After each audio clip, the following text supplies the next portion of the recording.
Bonjour à tous, c'est toujours un plaisir de vous présenter mes épisodes du Comics Dude. Aujourd'hui consacré à Joker Killer Smile, une œuvre réalisée par l'un de mes duos d'auteurs préférés, c'est-à-dire Jeff Lemire et Andrea Sorrentino. Ils ont collaboré sur deux autres comic books que j'apprécie particulièrement, Gideon Falls, dont vous trouverez une vidéo sur ma chaîne, et les 3 volumes du mythe de l'ossuaire. Tiens, faudra peut-être que je réalise une vidéo pour ce dernier. Joker Killer Smile, originalement publié chez DC dans le Black Label sous la forme de 3 floppies US, est publié par Urban, bien entendu, toujours sous le Black Label, dans ce format étrange, presque carré, avec 144 pages pour 18,50 €. Joker Killer Smile est l'histoire du docteur Benjamin Harnell, un psychiatre qui travaille à l'asile d'Arkham. Sa connerie n'a d'égal que son ego, car il est convaincu qu'il peut faire mieux que tous ses prédécesseurs et se donne pour mission non seulement de diagnostiquer, mais surtout de guérir le Joker. Dois-je vous le présenter? Ou puis-je estimer que vous savez tous de qui je parle là? Non, parce que si vous ne savez pas qui est le Joker, ce n'est peut-être pas la peine de regarder cette vidéo en vrai. Le truc assez fort avec ce genre de récit, c'est comme regarder un épisode de sa série préférée où le protagoniste est en difficulté. On sait qu'il va s'en sortir, on sait juste pas comment. Bah là, c'est pareil. On sait que le psy va se casser les dents sur le Joker, on ne lit pas ce genre de BD pour savoir s'il va réussir à le soigner, mais pour savoir comment le Joker va le briser. Faut dire, il est con le psy. Il a pas lu Harleen ou quoi? La liste des psys qui se sont cassés les dents sur le Joker est plus longue que ma liste de courses. Harleen Quinzel ou Harley Quinn, lequel plus célèbre? Soit, mais pas que. Dr Jeremiah Arkham, directeur d'Arkham Asylum, il a d'ailleurs fini interné dans son propre établissement. Dr Joan Leland, le Dr Ruth Adams, le Dr Paul Decker, le Dr Emil Hamilton, la doctoresse Linda Freetawa et Dr Hugo Strange. Bon, lui c'est un cas à part. Pour ne citer que ceux qui ont essayé dans les comics. La liste pourrait se rallonger si on considère le cinéma et les jeux vidéo. Mais la vérité, c'est que le Joker n'est pas malade. Il est une force narrative de chaos. Il n'est ni schizophrène, ni psychotique, ni sociopathe. Il est inclassable et tous les psychiatres qui ont essayé sont soit devenus fous, soit ont abandonné, soit ont été détruits psychologiquement. Le Joker est littéralement l'échec incarné de la psychiatrie dans Gotham. On le sait tous, mais non, Ben, lui, est persuadé qu'il va y arriver. Eh bien vas-y mon coco, nous on regarde, et avec du popcorn. Non, le truc sympatoche, c'est comment Jeff Lemire et Andrea Sorrentino vont le briser au travers du Joker.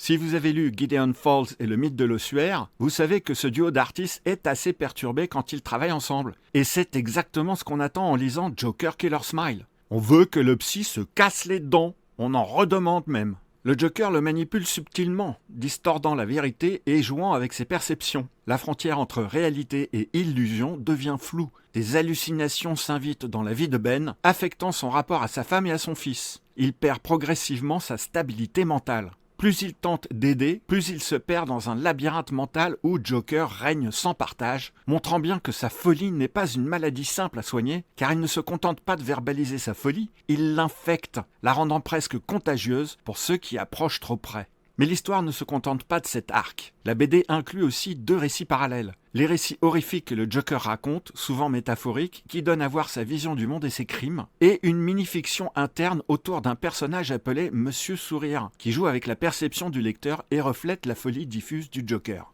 La fin est volontairement perturbante et laisse une impression de malaise, suggérant que toute tentative de raisonner le Joker était vouée à l'échec dès le départ. Mais ça, on le savait déjà. Contrairement à des récits de super-héros classiques, Killer Smile n'est pas centré sur des combats spectaculaires ou un affrontement direct avec le Batman. Ici, la folie du Joker est explorée comme un phénomène psychologique plus qu'une simple caractéristique de vilain. Le Joker est présenté non pas comme un clown grotesque, mais comme une présence insidieuse, presque invisible, rendant fou quiconque croit pouvoir l'étudier ou le contenir. Le Dr Harnell n'est pas un héros ordinaire, c'est un con qui se croit intelligent, bienveillant, il est beaucoup trop confiant. C'est sa connerie qui donne toute sa force au récit, car l'œuvre pose cependant une question fondamentale. Qu'est-ce qui distingue vraiment un saint d'un fou ? Ce contraste met en lumière notre propre fragilité mentale. Le Joker ne force rien, il expose simplement ce qui est déjà latent dans l'esprit de Ben, et dans le nôtre. Ce thème de la frontière floue entre santé mentale et folie est central dans l'œuvre. La BD suggère aussi une critique du cadre institutionnel. L'asile d'Arkham et ses protocoles ne sont jamais réellement à la hauteur de ce qu'ils prétendent traiter. La folie du Joker dépasse les classifications cliniques habituelles.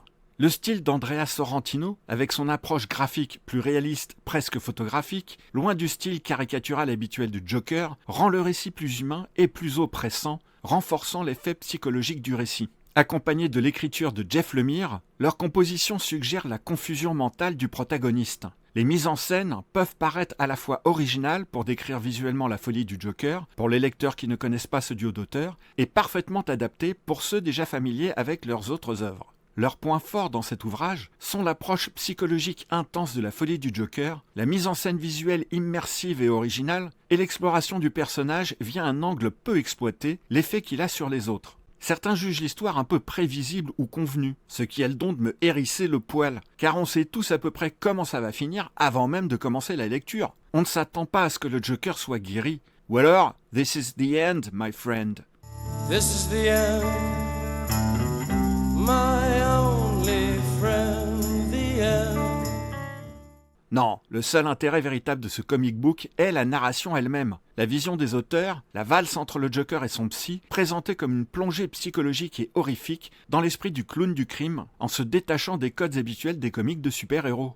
Centrée sur la dynamique entre un psychiatre idéaliste et une entité de chaos absolu, l'œuvre interroge la nature même de la folie, de l'empathie, de la moralité en tirant parti d'une narration visuelle forte et travaillée. C'est une œuvre que je suis heureux d'avoir dans ma bibliothèque car elle regroupe à la fois un duo d'auteurs que j'adore et un personnage emblématique et plausible du panthéon DC Comics. Si vous l'avez lu, je serais curieux de savoir ce que vous en avez pensé et de mon analyse. Et sinon, j'espère que cette vidéo vous aura permis de vous faire une bonne idée si cette histoire est pour vous ou pas. Vous savez quoi faire pour aider cette chaîne à progresser et peut-être atteindre un plus large public susceptible d'être intéressé par mes contenus. Je compte sur vous. Vous savez que mes vidéos me demandent beaucoup de travail, en plus de mon activité principale, et pour vous fournir du contenu de qualité sur une base régulière, je prends beaucoup de retard sur mes lectures en attente. Oui, j'ai tout ça de retard. En tout cas, merci de m'avoir suivi jusqu'au bout, et faites ce que je dis, ne faites pas ce que je fais. N'oubliez pas de prendre le temps de lire, et de lire en prenant votre temps.